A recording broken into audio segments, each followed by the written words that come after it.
The internet is full of mysteries, but lots remain hidden in the shadows. Today, we're diving into 4 more mysteries as we continue to investigate the internet's dark side. Imagine you were going about your daily life. You go to your job, you walk your dog, but during this, without your knowledge, someone is watching. WatchingHerLaugh was a TikTok account that started to gain some traction after its disturbing content started to be pushed to the For You page. Their videos were simple. It was a woman being filmed from afar, but the person behind the camera seemed as though they were hiding, and the woman seemed completely unaware. The person filming would speak about the woman in English, and they seemed to be American. People quickly figured out that the videos were filmed in Budapest, and despite people's efforts to make the local police aware of the possible stalker situation that was going on, this continued to fly under the radar of law enforcement, with no one entirely sure if this was real or staged. TikTok can be home to some disturbing stuff, and this could very well fall under that category if it is proven to be real.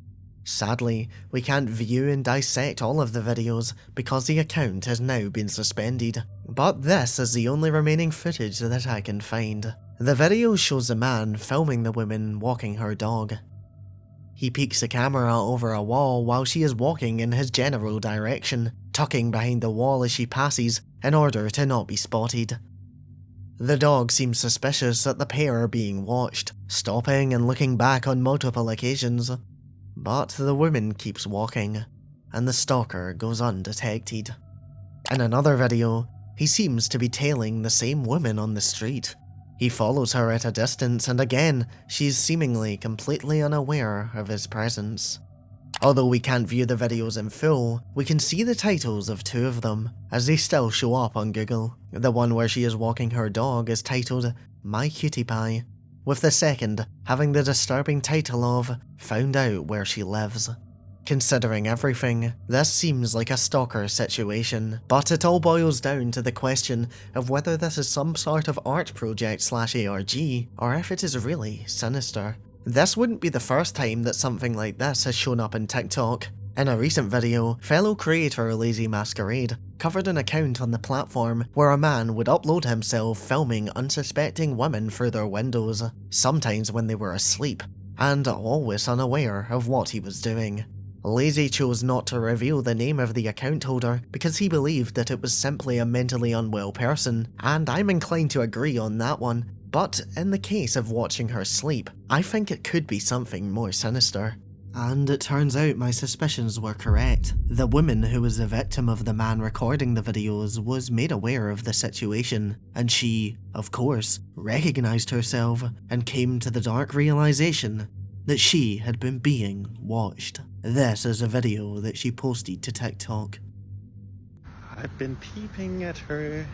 I found out where she lives. I'm the girl who is following in those videos. I was not aware, but I'm okay. I just went through all the comments and saw people freaking out. I didn't know the video of me was like such a big deal, but I'm okay. I was also texting some of you that I'm okay, nothing has happened. I even spoke with him. He came up to me. That was before I knew he was recording me, but he seemed a bit off, but not like in a dangerous way. He asked me out, I declined, and I haven't spoken or seen him since, so yeah. But I'm okay. But let this be a reminder that you never know who is watching you. And even when you feel safe, there may be someone lurking not far away. It's no shock that there are lots of child predators on the internet nowadays, but they have existed since the very beginning. Let's go back to 2003, a year before I was born, and a much simpler time for the internet. Around this time, chat rooms were incredibly popular, and people would communicate with each other not only through text chat, but through their webcams. One boy who discovered this way of making friends was Justin Berry, when he was only 13 years old. Although he would initially start speaking to people the same age as him, he began to interact with adults more and more. And quickly, the adults he was talking to started to get creepier and creepier. They would start to offer him money and gifts to perform inappropriate acts on camera, and although he was still under his mother's roof at the time, he obliged. His mother didn't question it either, as he claimed that anything he earned was simply off an online side hustle. With this, she saw no reason to question it, and these actions were allowed to continue unchecked. About a year after all of this began, Justin would have his first in-person meeting with someone who claimed to be a fan. In other words, a predator. Justin was taken advantage of by the man he met, and this caused him to go deeper into the rabbit hole of illegal actions. Quickly becoming sick of the webcam chat rooms, he decided to make his own site. To his surprise, or maybe he expected it, the site took off, with disturbing individuals from all over the world flocking in to view content that was clearly against the law. But things would go downhill for Justin and the illegal online sanctuary he had built for himself when his classmates would discover everything. This had been going on for years at this point, and the bullying he suffered was reportedly relentless. It got so bad that he had no choice but to flee, and he went to live with his father, Newt Berry, in Mexico.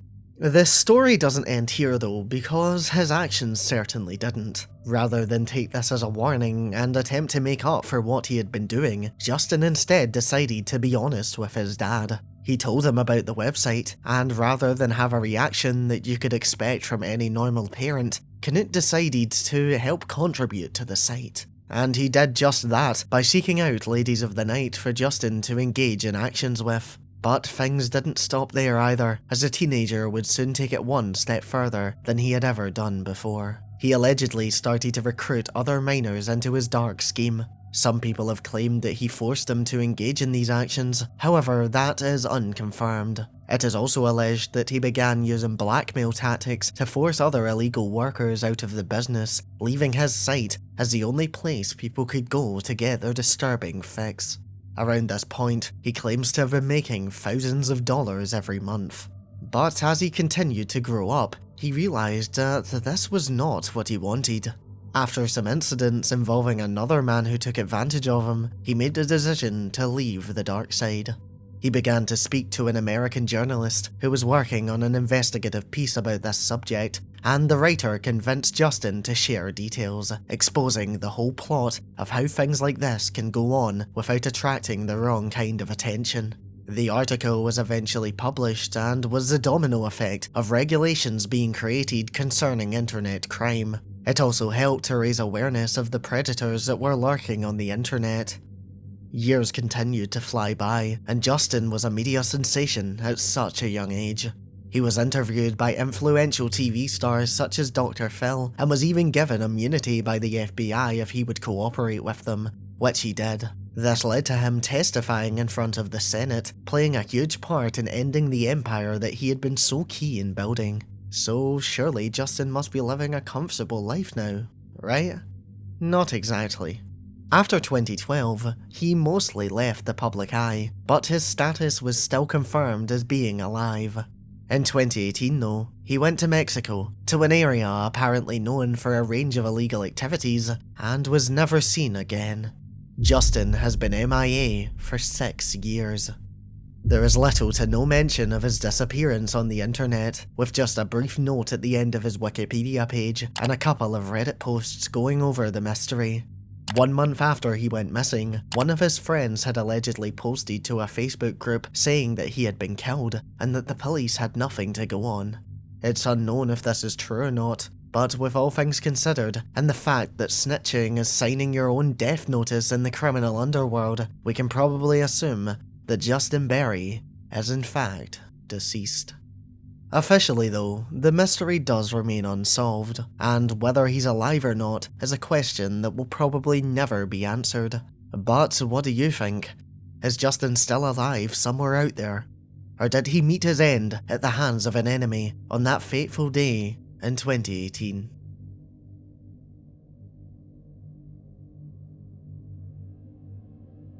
I'm sure a lot of us grew up with unrestricted internet access. I know I did. And for those who may have used YouTube in the early days, you may remember that it used to have a private messaging system.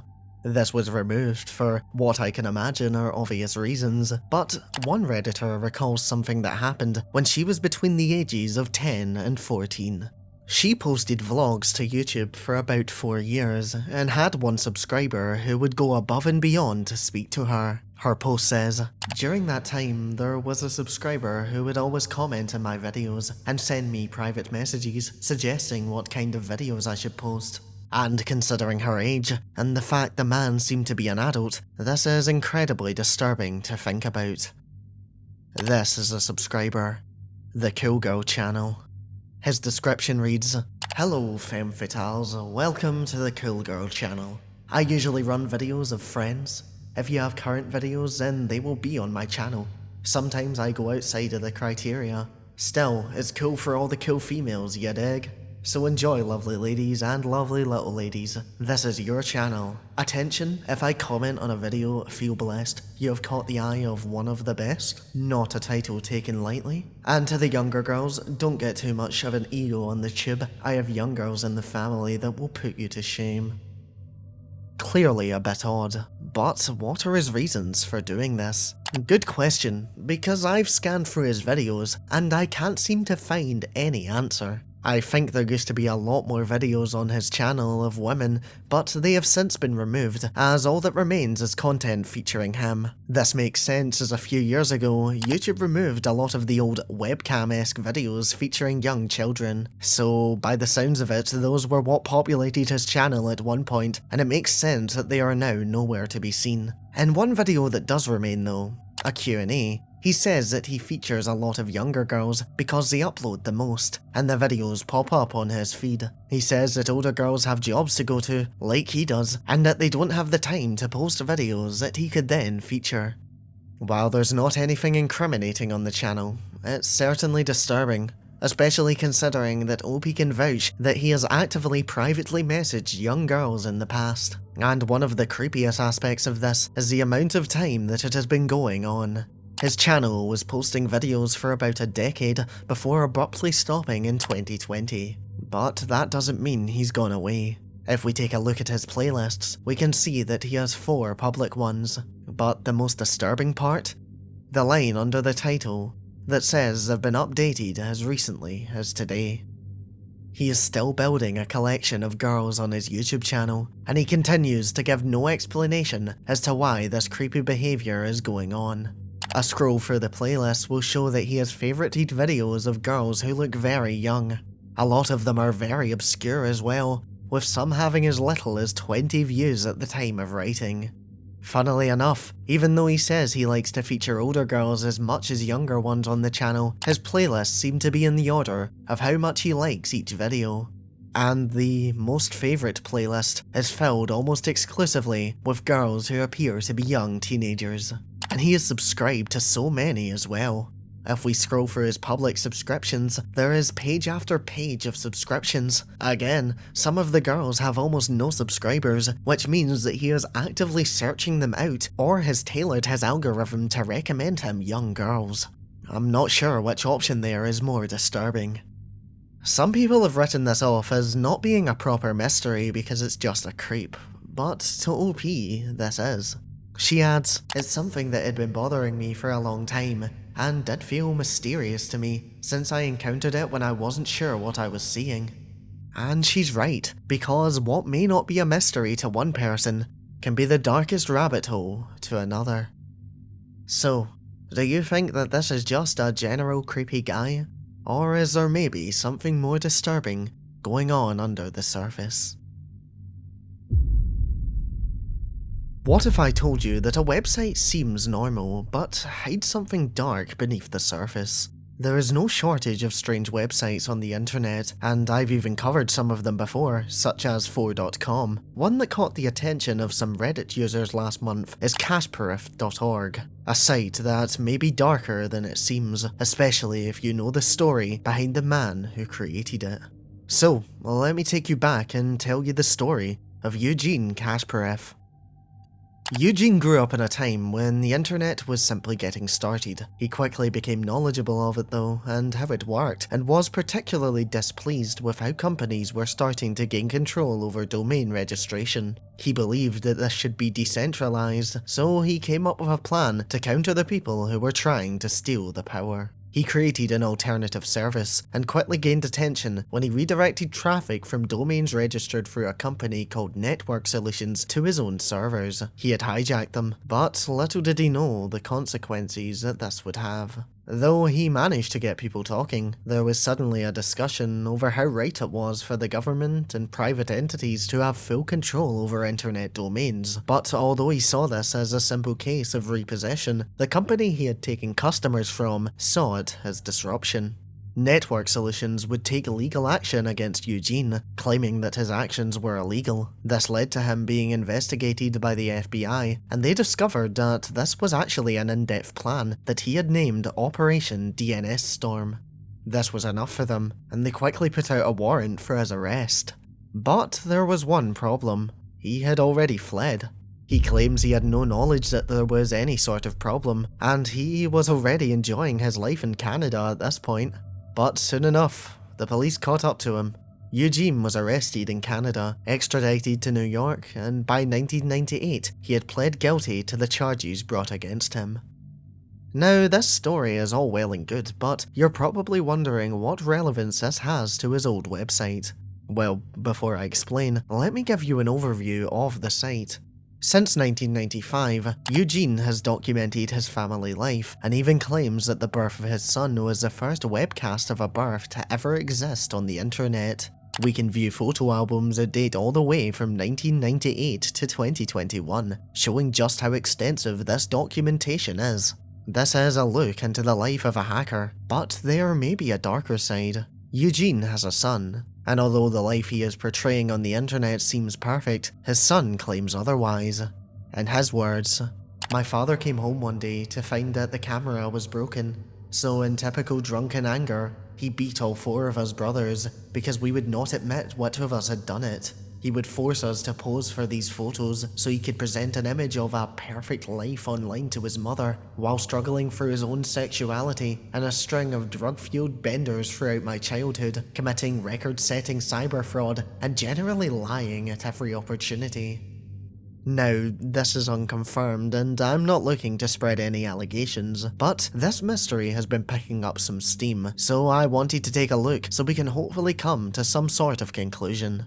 One thing that was mentioned in a post to the Internet Mysteries subreddit was a supposed photo that showed clear signs of physical abuse. This is the photo, and although I won't be showing the son's face for privacy reasons, he has this mark that seems like a black eye. Fair enough, that seems pretty cut and dry, especially with the allegations.